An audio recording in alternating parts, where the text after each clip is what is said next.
Hello YouTubers, Sparking Dog here. I have a 2007 KLR650 engine that I'm going to be taking apart. A little how-to video here for anybody thinking about doing this job themselves.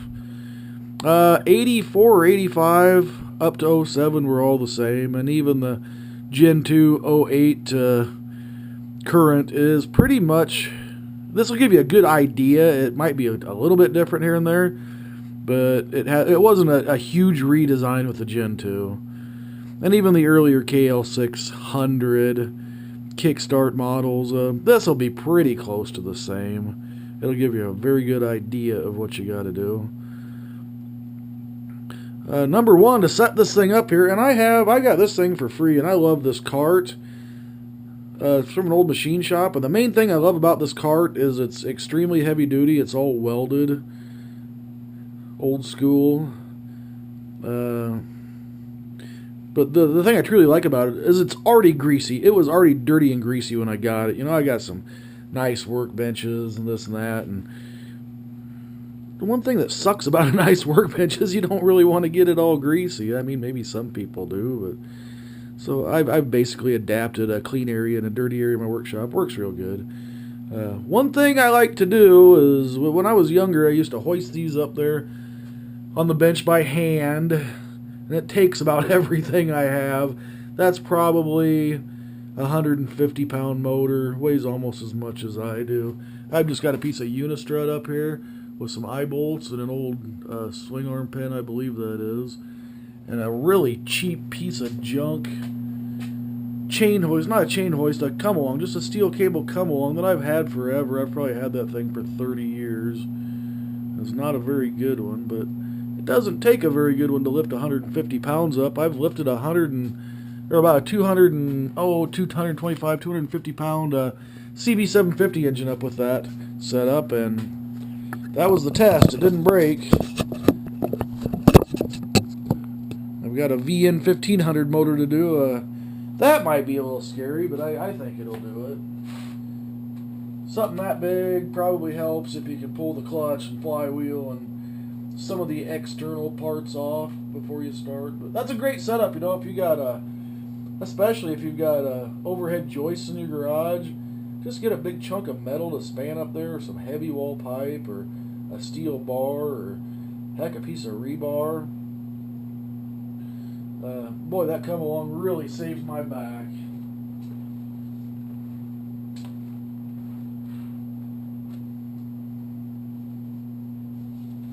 Anywho, getting onto the engine.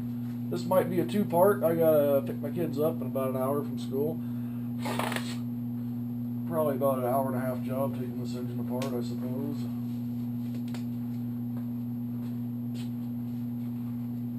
Love the Harbor Freight mid-grade gloves. Highly recommend them.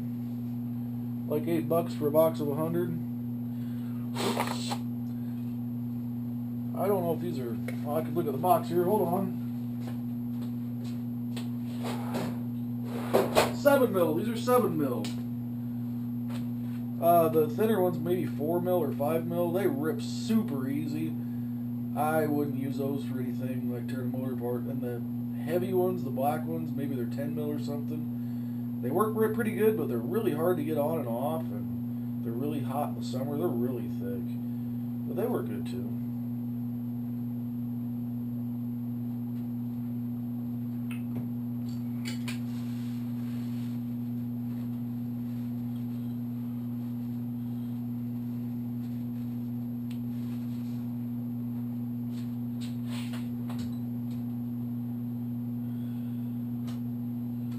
While I take the shifter up, I'm going to charge the compressor a little bit because it's down to 80 pounds.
Apologize for the noise. I wasn't really planning on making a video today. Now this may be important. This may be very important. What I did up here on the cylinder head valve cover was I loosened the 12mm. There's 4 of them. I loosened the 12mm mounting bolts up manually. The last one of these I did, I used my little impact, which I love, but the one of the towers broke, like completely broke into 2 pieces. Well, I mean the big casting, a piece broke off of the casting, and I don't know if it was like that before I took the valve cover off. I have no way of knowing. If the impact did it, I mean that's a pretty big deal you don't want to do. As far as the impact, I'm loving the Makita 18-volt lithium ion, about the size of a kid's toy. So nice not having an air hose for the small stuff.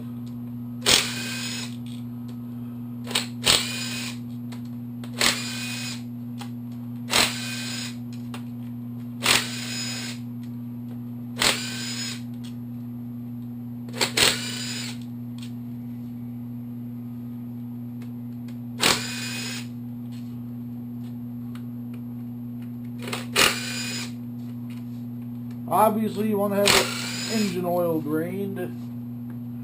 Kind of goes without saying, but I'll say it anyway. Got pans down here for the bolts. This one's getting parted out, so if you're going to be rebuilding it, working on it, whatever, you probably want to identify your bolts, put them in a bag, mark the bag, whatever. Painter's 5-in-1 tool and the Harbor Freight dead blow hammers work great. Always be ready for oil. I drained it well, but there will still be oil here and there. Which is a good reason not to let your oil get too dirty, because you'd be surprised how much gets left in there.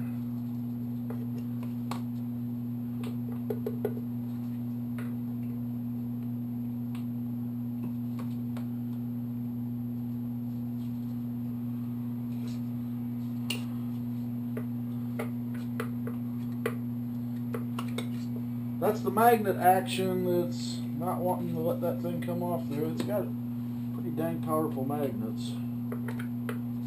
Take your time.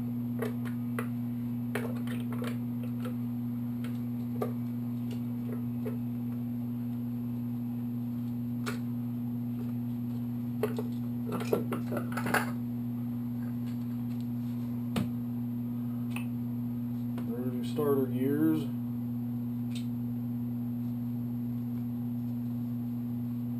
Spur gear and an idle gear.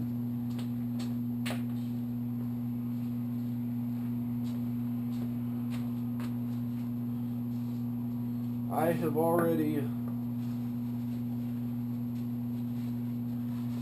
taken the starter off this one, just to save 5 pounds or so on the chain hoist, or I used to have a chain hoist on the come on. Well, I still do have a chain hoist, just at a different place where I don't really work on much.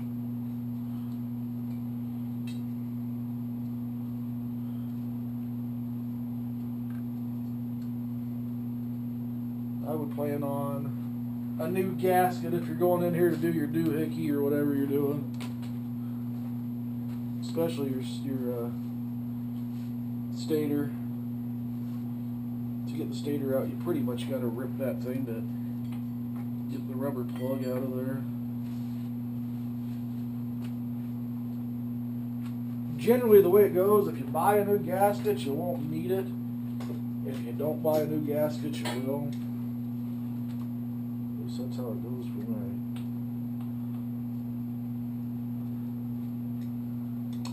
Terminal for one of the wires, the rest of the wires come off.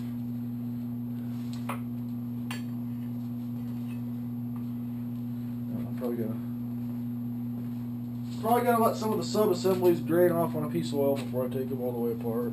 That's got your repulsor and your stator inside there.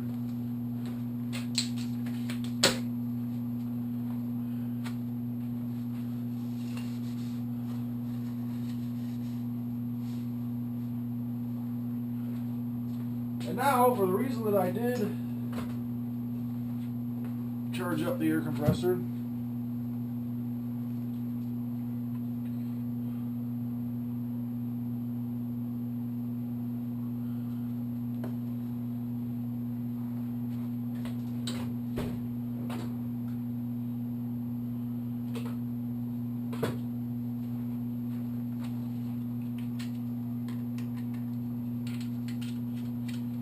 I'm sure a lot of people have done these without air power, but if you have access to an air power and you need to pull your flywheel, man, so much easier.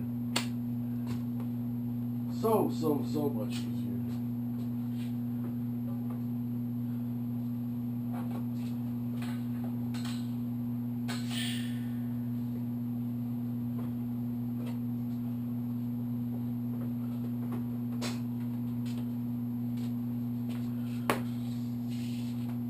I'm sure thousands of people have done this without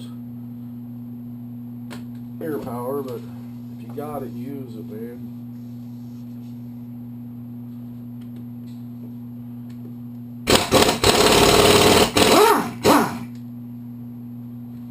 That is a standard thread, not backwards. Now, I just did one of these, so I kind of know what I'm doing. But in every case, I don't care if you did one in the morning and this is the afternoon. I've had this happen before where there's a washer underneath the stator bolt, or excuse me, the flywheel bolt, and it got left in there. Just check, take a flashlight, a pick, whatever. Got a little magnet here on a stick. Make sure that there's not a washer in there, and there's not. Because what happens is, well, what happened the one time that I missed the washer, it stripped the puller out, it stripped the flywheel out, and that ain't good. Boy, that's about the last thing you want to happen. That's pretty much a disaster.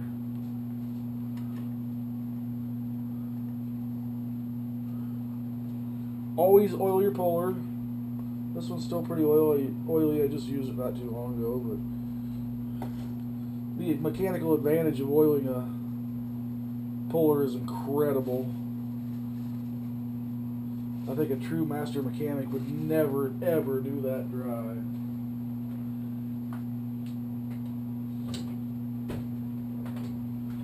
And if you've ever stripped out one of these flywheel pullers inside the threads, it ruins the flywheel, it ruins the puller, and then your flywheel's stuck on your engine. And, well, in the case of the one that I had, it pretty much went in the scrap pile. There's really no way to get it off there. I mean, I suppose you could try to get some kind of a jawed puller in there, but it wasn't real valuable, the one that I did. It just wasn't worth spending a couple days on.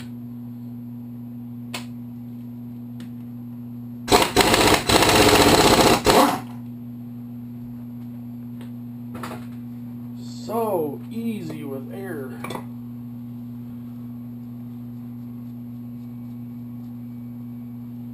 You don't need a flywheel holder, you don't need anything but a pretty decent 1/2 inch air impact, a good bit of air,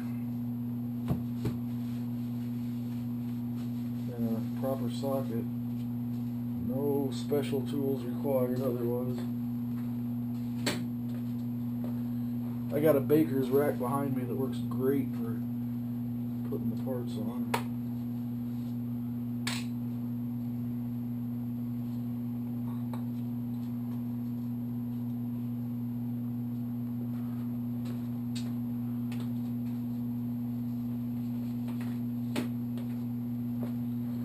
So if you're going after your doohickey, there it is right there.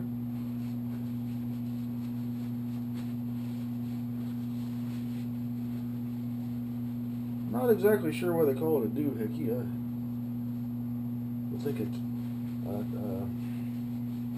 primary chain tensioner would be a lot more accurate name. Oh well, whatever. I'll do this so I've got the air in the 1/2 inch over here.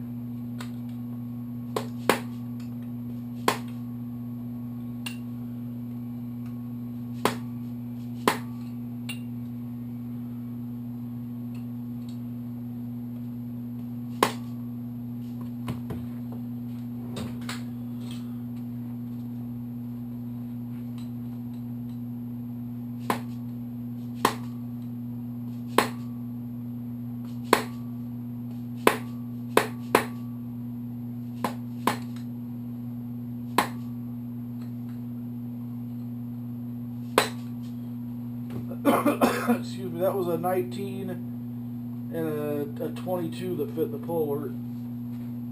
Of course, your puller may be different. And buy the puller. Those things are about 10, 12 bucks shipped. I go on eBay and get whatever, like, because you can find them for 25 bucks, but they're the same thing, same brand and everything else as the $12 ones. They're all about the same. They're all made out of forged steel. I don't think any of them are soft steel.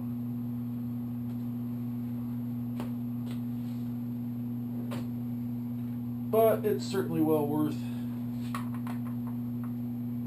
the 12 bucks just not to damage anything.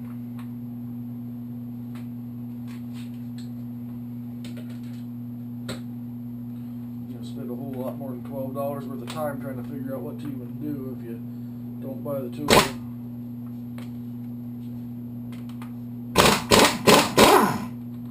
And that's why I love air.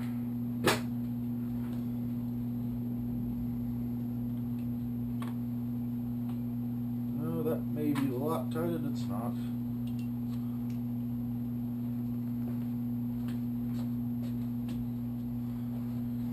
If you're doing that without air, then you gotta probably do it on the bike with the chain still on it. It's a lot of work. Air just blasts it off there without even holding on to it.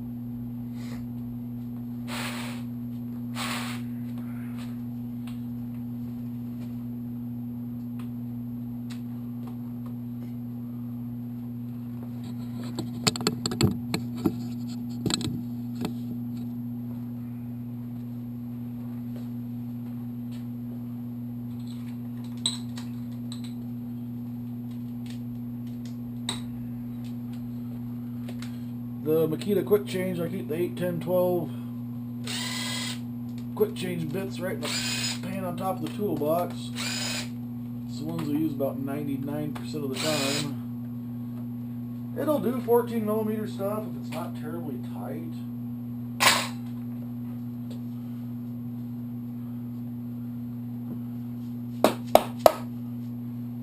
But 12 is probably about the limit.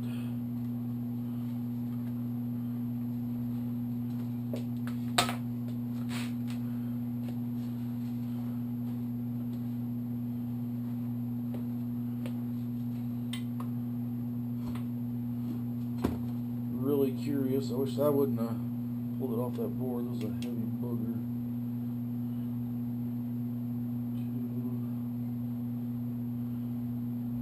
Yep, towers are good. I have no idea if that impact is what cracked the tower.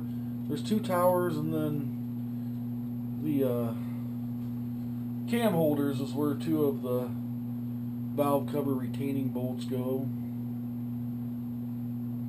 But those are good.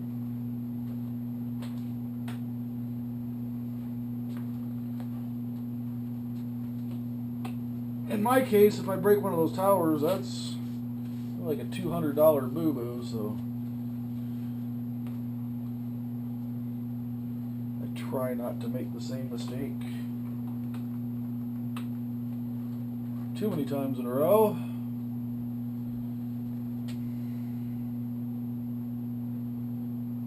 Okay, I believe maybe the cam chain tensioner was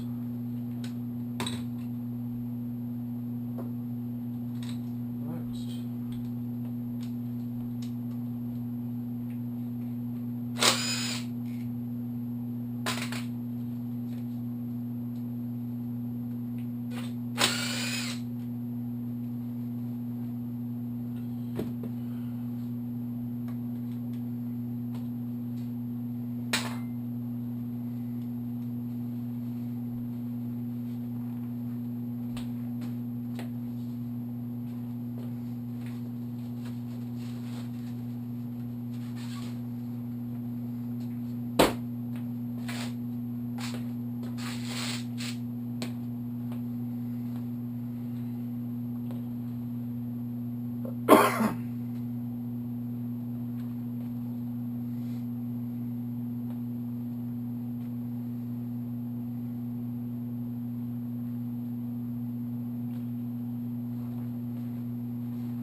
I'm not sure what the shop manual says. I don't use a shop manual for every engine I tear apart.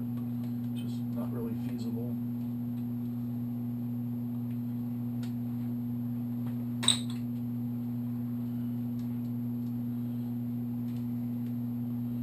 So if you're doing a shop manual and I'm not following the proper procedure, that's because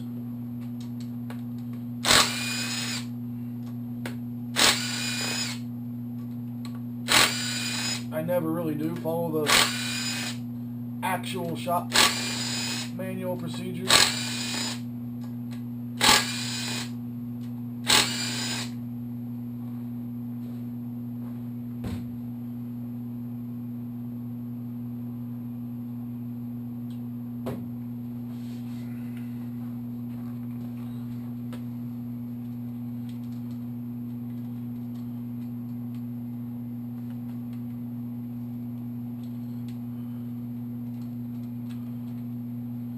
Now, obviously, you want to keep the orientation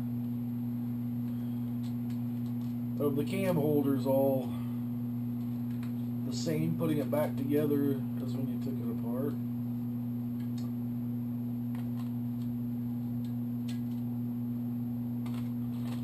So behind me, I've got a little piece of cardboard, and I'm going to lay those out, flipping them the other way.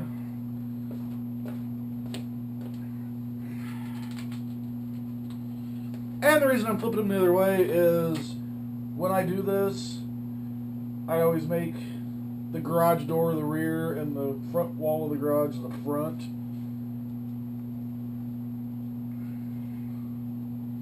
So when I flip those around, it'll sit there just like that.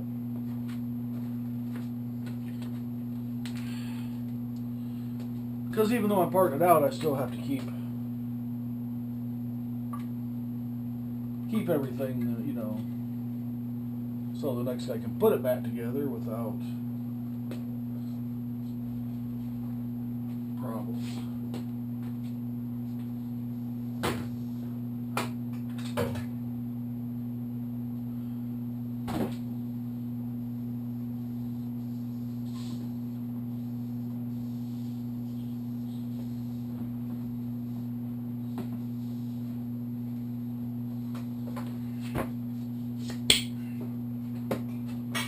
Apparently I grabbed the leaky air hose.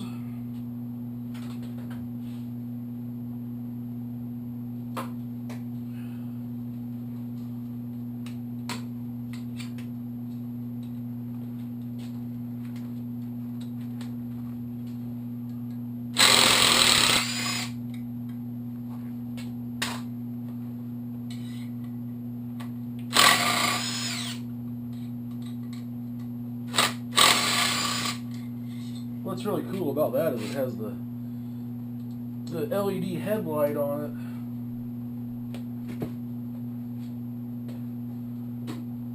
Really works nice.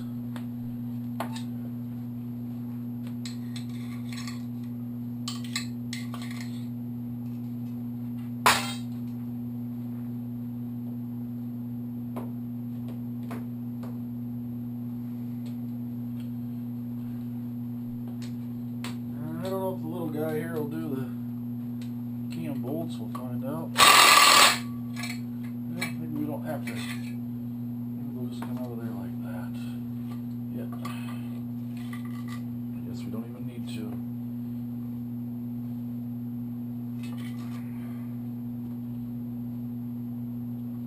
Now the exhaust cam was pretty easy to differentiate. It's got the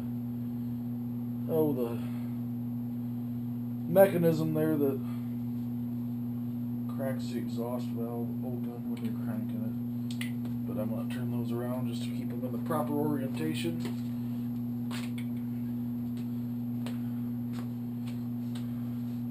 You always want to put the cam holders back on the same way they came off. Might be wear patterns or who knows. I've heard that all my life. Same with like crankshaft caps. Should always put those back on the same way they came off. Well, now I can pull the buckets out, the lifter buckets, or I can just leave them in there. Turn it upside down, drain the oil off, and they'll fall out.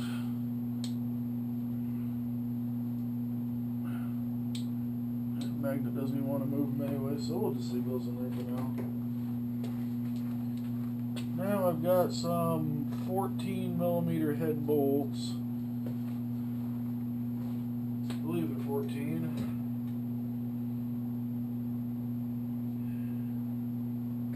And almost every time that you run across this, impact sockets just don't fit down in there. They're such a tight clearance.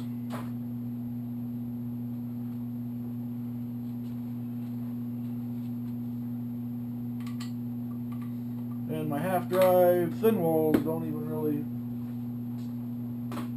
fit down in there.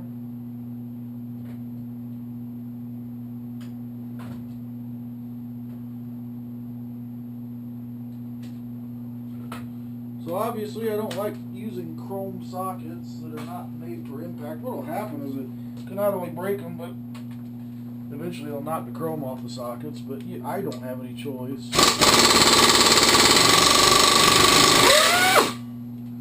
Nothing else I have fits.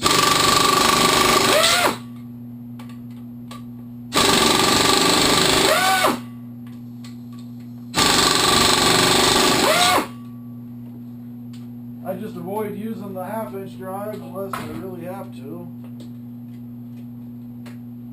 I really don't want to break sockets, and I really don't want to have the chrome peel off of them. Not if I can help it. Obviously.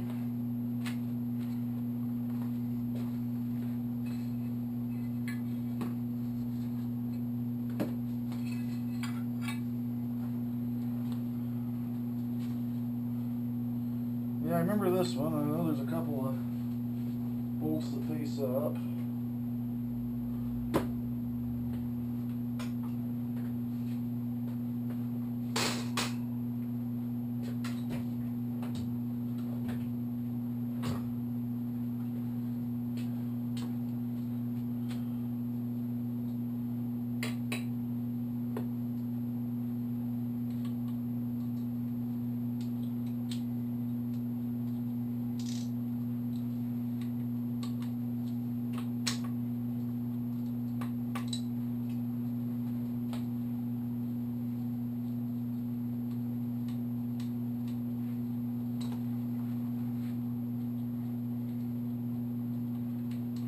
Got the Allen-headed one there.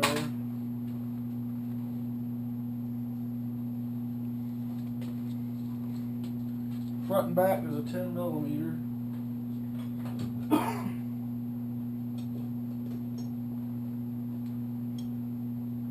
Make that a 12mm.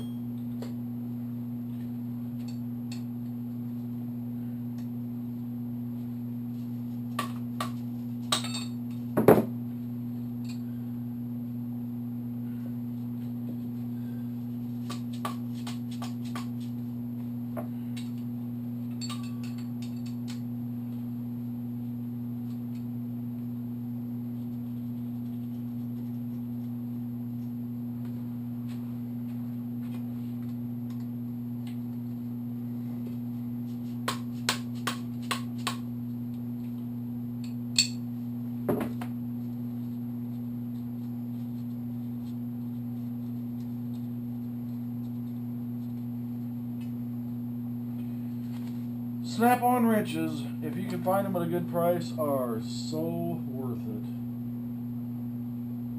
They are so much nicer than the cheap ones.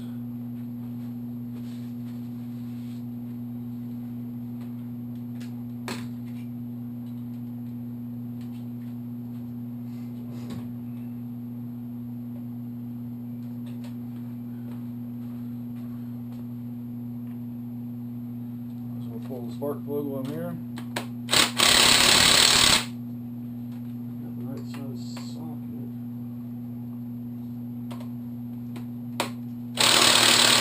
Which I don't believe I do.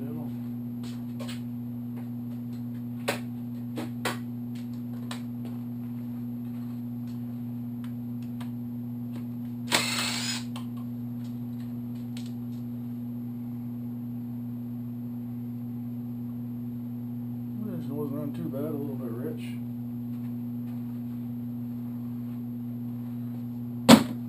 Should be a nice tan color. That one was a bit black. A little bit of extra carbon on it.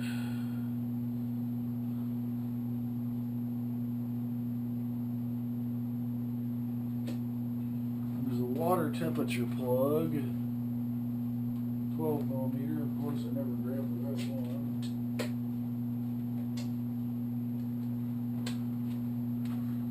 And this is going to be, this is the water plug that goes to the meter and tells you up on the pilot box what the water temperature is. The one that goes in the radiator is the one that turns the fan on and off.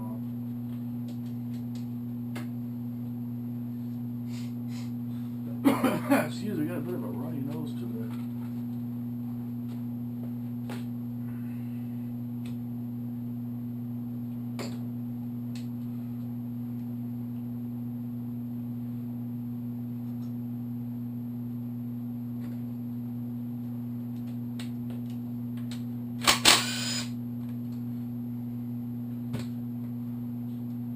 Got the external oil line back here I'm doing.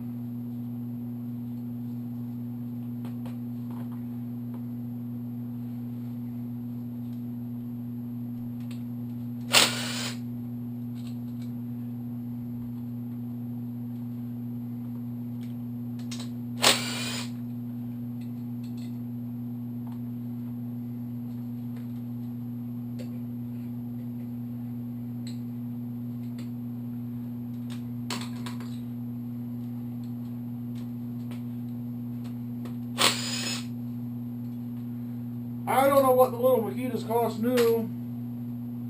I got that one used off of one of the motorcycle forums I belong to. Got a dripper there.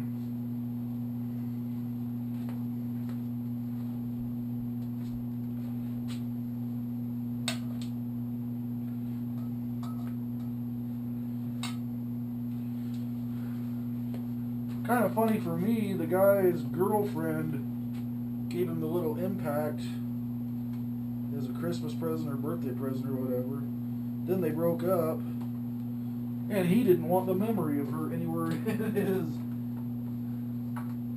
house, apartment, whatever. And boy, I picked that up for like $125, something like that. Well worth it.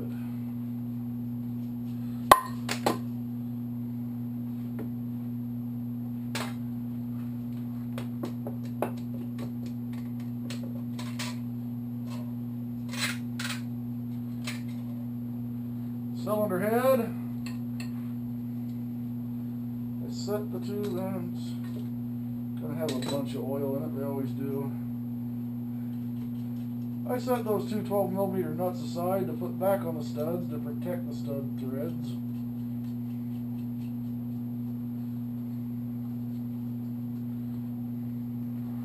And that's a nice one. Towers are all intact. Cam journals look good.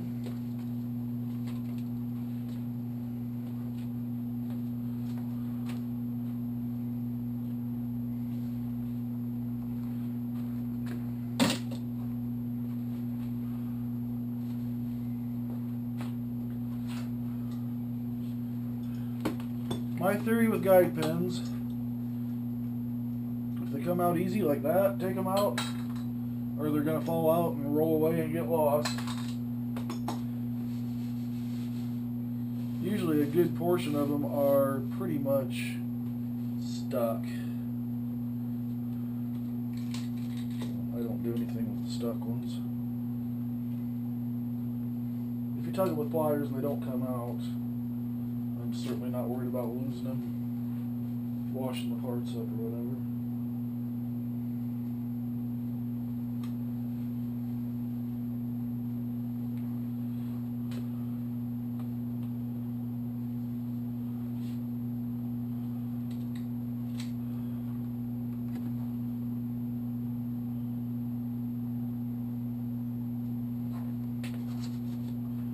Cylinder's going to have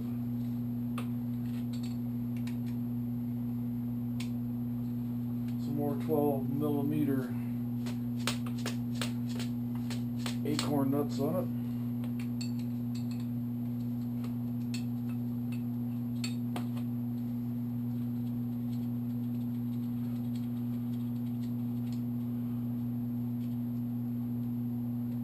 Front and back.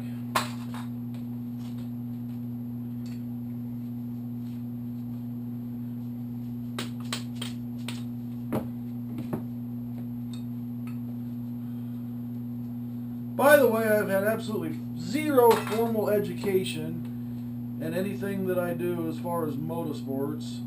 So if you're really worried about taking your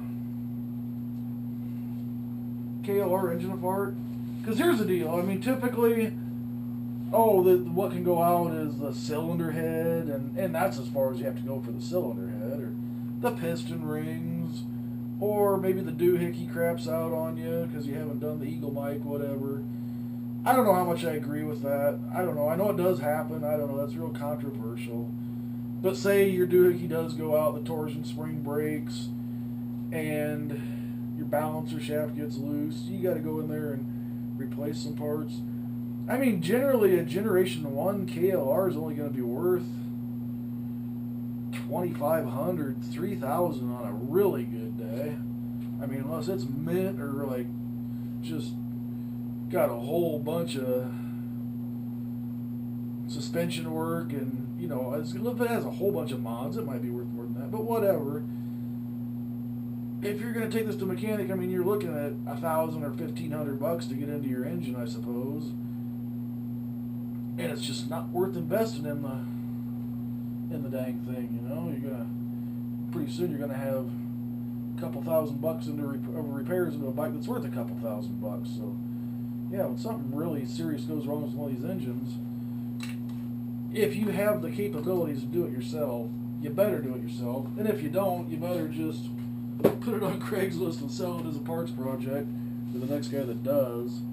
But all I'm getting at is it's not that hard to do what I'm doing, to take this apart, figure out what you got to do. Of course, it's going to be a little bit more difficult putting it back together. I'm not saying it isn't, but if you're a fairly decent mechanic, it is within your realm to do this.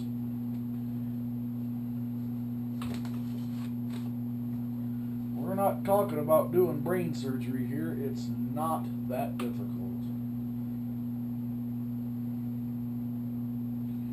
I believe we got another outer case here that comes off to access the inside parts.